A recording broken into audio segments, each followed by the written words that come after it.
Well, it's great to be here. I've had a hell of a day. I'll tell you about that during the break. I was definitely out of my comfort zone this morning. So, how many people recognize this guy?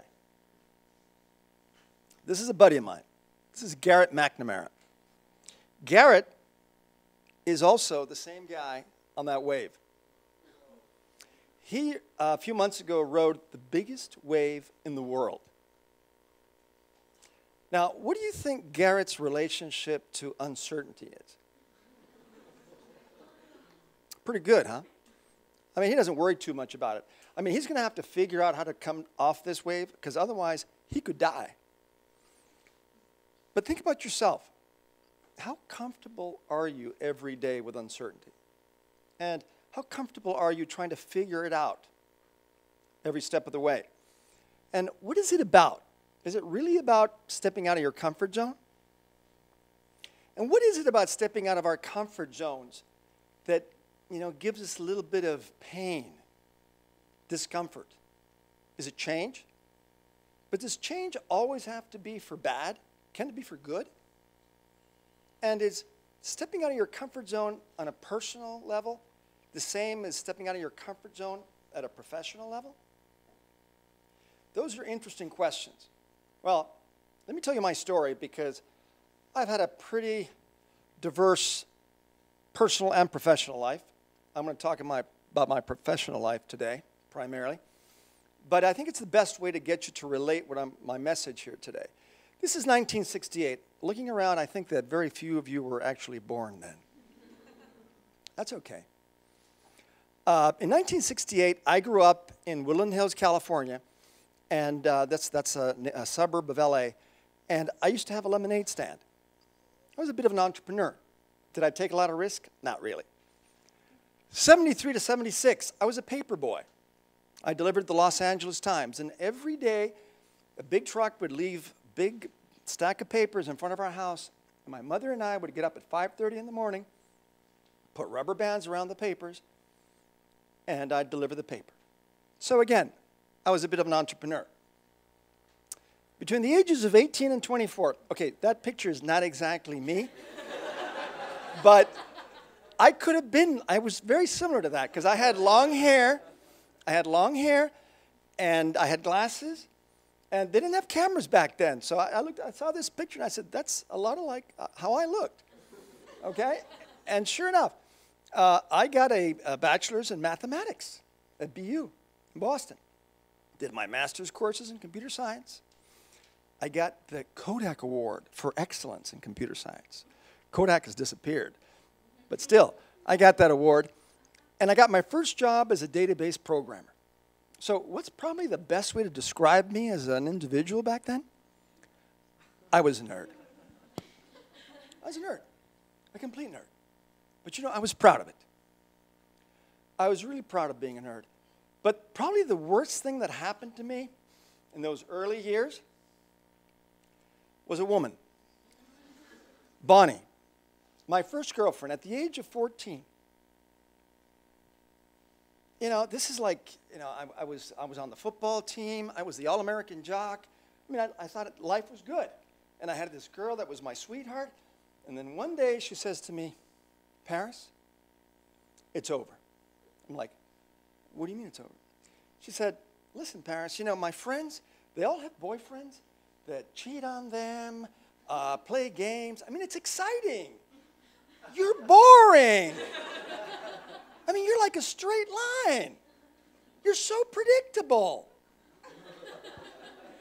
And I was like, you're leaving me because I'm predictable? Well, yeah, she did. Broke my heart, this girl, but she left me. And there I was, later on, as I said, I went to Boston, I ended up working, and there I was programming in Route 128, which is the golden triangle of Silicon Valley of the East. When I get this call, I was writing parsers. I don't know if you know what parsers are, but parsers are pieces of code that are thousands of lines long. And guys who are very good at coding but work by themselves do this.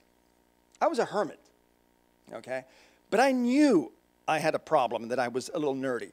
So all of a sudden I get this call from a friend of mine in New York City, Andrew. And he says, Paris, I got a problem.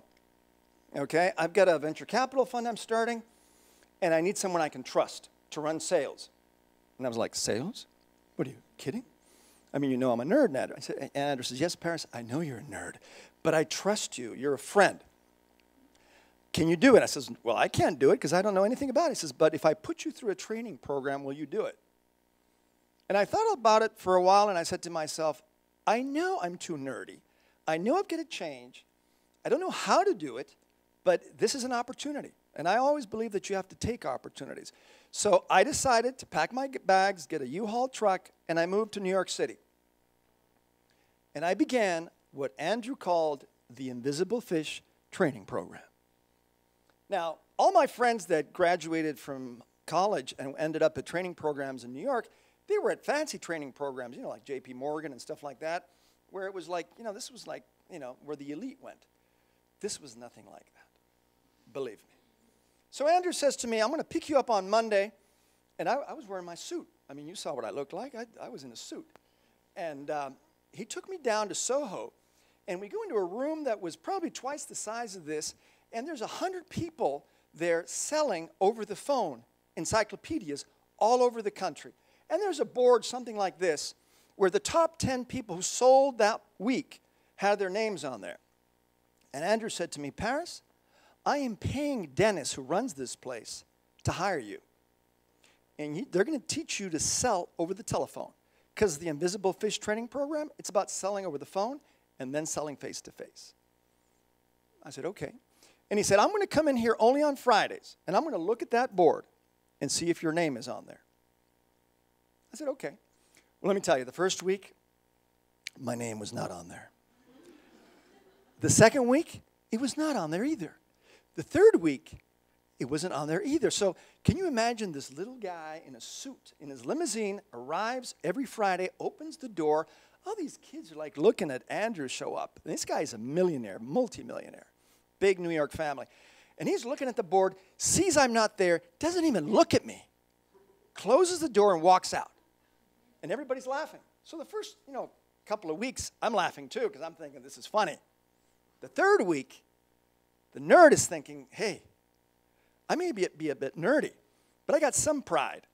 So I got the kid next to me. His name was Keith. I'll never forget this kid. He's about 17. And I said, can you teach me what you do? And he said, sure, let me show you. So he picked up the phone, and he said, hello, can I speak to the boss here? Oh, Sally, is that you, Sally? Sally, is this a beautiful day or what? Do I have a deal for you, Sally? You tell your boss that this is his lucky day because I've got a special offer. And I was listening to this, and I was going, I'm never going to talk like that. I mean, that's like bullshit. And I said, what did I get myself into here? And I said, Keith, can you teach me that bullshit? And he said, well, hey, first you got to stop thinking that way. Well, to make a long story short, I paid this guy to help me. And I was there till like midnight because of the time differences, calling all over the U.S., learning this language. It's another language. It's being able to deal with this warm and fuzzy wet noodle on the other side. You know, nothing like when you're programming and it's like black or white, you know. And it was like terrible. Let me tell you, I had nervous breakdowns doing this. But I'll never forget the day I sold my first encyclopedia set, the whole room got up and applauded. It was amazing. And then in week 7, I was number 9 on the list. I'll never forget that day. Andrew walked in, little guy walks in, sees my name on there, looks at me, goes like this, and smiles. I started to cry. I started to cry. I said to myself, the nerd has changed. The nerd has changed. So to make a long story short, I was number 2 by week 12. I was like selling encyclopedias like they were going out of style. So Andrew says to me, oh, you're feeling good, huh? Well, get ready because Monday, you're going into the den of humanity. I said, what's the den of humanity? Selling face-to-face. Well, that can't be too bad. Oh, well, yeah. So he picks me up, and he takes me to Central Park South. a place called the American Millionaires Club. So we go into this place, all right? This is like out of a movie. And I'm there with Andrew, and we meet this guy. He's got 2 watches, one on each wrist. He's got a gold tooth and chains. And he grabs his hand and he looks at me and he says, "Son, my name's Barry Barracuda." Barry Barracuda? Yeah. And I said, "Well, what do you do here?" And I said, "Well, let me tell you." So we sat down in this big room, and there's VHS tapes. Remember those VHS tapes in those days? They were all over the place. He says, "Son, we live in New York City, and there are 16 million people here in New York City, and did you know that 3 million of them are dysfunctionally single?" Dysfunctionally single? What does that mean? It means they own pets, and they're probably never going to get married again. So what we do is we send flyers out to these people, and we send flyers that tell them the benefits of the American Millionaires Club, where they can actually come here and see a VHS tape on somebody, get to know them before they actually meet them. So we send out flyers, and we offer everybody to send to their home a relationship analyst. A relationship analyst? I was thinking to myself, that sounds like me. The relationship analyst? Andrew wasn't even looking at me. He was looking at the wall. And it's like, wait a minute, Barry. Are you saying that I'm going to be a relationship analyst? He says, yes. Let me tell you what a relationship analyst does. You see, for the first hour, you need to break the bread with these people. They need to trust you. You need to get under their skin. During the next hour, you're going to tell them how good it is to actually meet somebody after you know a lot about them. And then in the last half hour, you need to get their credit card number. $1,500, boy, for a yearly membership. And I said, is this even legal? This is 1984, people. Barry looked at me and he said, "Paris, in the future, people are going to meet this way." Talk about a vision, huh? 1 out of 6 marriages today on the internet. Well, let me tell you, I'm not going to go into the detail here because it is ugly. All right? I met some of the strangest people you can imagine. I walked out of this program 2 or 3 times. But I always came back because I knew that I had to change. And I knew that selling over the phone just wasn't enough. And Andrew, God bless his soul, he was so persistent. And he said, "Paris, you have to go through this thing." And I did. I joined his company. I was the best salesman he ever had. I lasted 6 months because I got approached by a headhunter who took me to UBS Securities in New York City. And I sat there with this managing director. I went for an interview. I didn't know what an interview was going to be like. I mean, I was a nerd who all of a sudden had learned to sell. And this managing director of UBS Securities, after a 2.5-hour interview with me, says to me, "Mr. Delatraz, I don't know where you went through your training program." I didn't tell him, obviously. "But you can sell, and you've got an offer if you want it." So I went back to Andrew, really feeling bad, and I said, "What do I do?" And Andrew said, "Paris, go for it." And I did. I spent 20 years in investment banking, 8 years as an entrepreneur after that, and then the last 5 years as a professor. My wife always says to me, "Why is it, Paris, that when most people change careers, they make more money?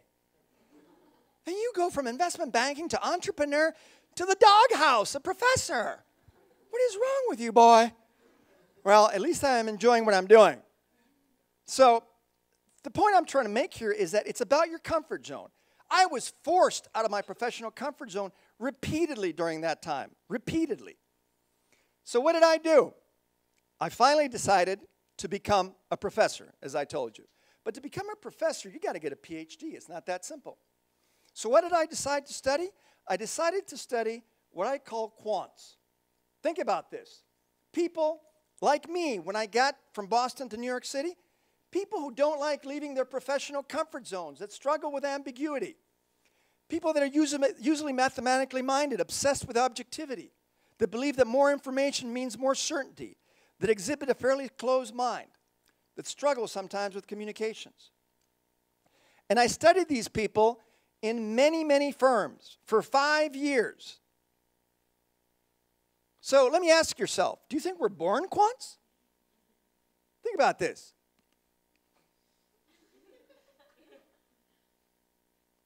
Are we born quants? Or are some of us born with an open mind right away? Now, ask yourself, do you wear intellectual blinders? I'd say at least half of you here are quants, at least. That struggle sometimes getting out of your comfort zone. Do you experiment at work? Is your mind fairly closed? Let's now look at what my theory here was, because I think it's going to shed a lot of light on. See, if you consider this certainty on this side and uncertainty on the other, okay? And this is the middle. You got some quadrants here. Where are you in terms of your comfort zone scale? So imagine this is your comfort zone scale. Where are you on this thing? This is the middle. Hard to tell, huh? Well, you know me. When I started, I was over here, way out here.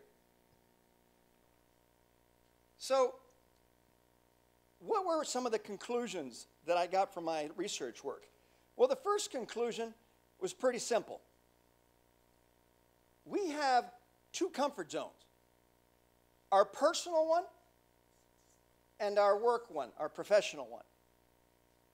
If you remember, when I was in Boston, I was a P1 and a W1 because I loved certainty. I thrived in it. Later, through my experience, I became a P1W4. Although I've been moving along, I mean, I'm never going to move all the way in my personal stuff all the way here because it's not my nature. It's not my personality. But the important thing to understand is we need to decouple. You cannot use your personality as an excuse to not develop yourself professionally. And most of us do. Oh, I'm a shy guy. I can't do that. The hell with that. If you want to be a shy guy, you want to be a P1 or a P2, that's fine. You want to be a nerd? Be a nerd at home, but you don't need to be a nerd in public. You can learn stuff. Look what happened to me. I mean, I'm probably a P2 right now. These are some of my quants in Tokyo recently. I call them accidental quants because we're not born this way. Okay? We become this way because of our environments, culture, religion, education. And that's why we're accidental. Un-Quanting is what we need to do. This is the thing that Un-Quanted me the most recently.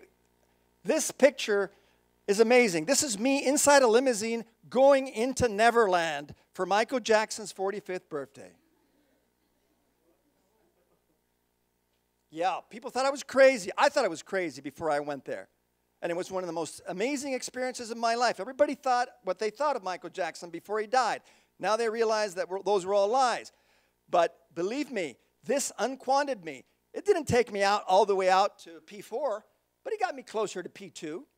So you need to figure out what's your footprint. Where do you need to be here?